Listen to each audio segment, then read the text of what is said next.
এইখানে একটা ঔষধি গাছ ছিল, এই পাশে একটা বড় শিশু গাছ ছিল না? হয়, ছিল সব।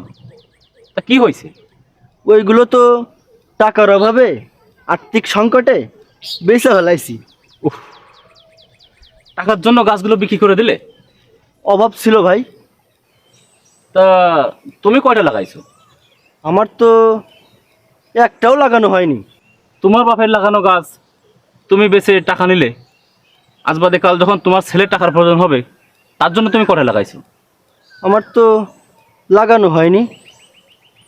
তুমি শুধু তোমার চিন্তাই করলে, কিন্তু তোমার ছেলের চিন্তা করলে না। ইস, মানুষ বোঝে না, এক একটা গাছ এক একটা অক্সিজেনের ফ্যাক্টরি, ওষুধের অনেক বড় বড় সম্পদ, এগুলো মানুষ বোঝে না কেন?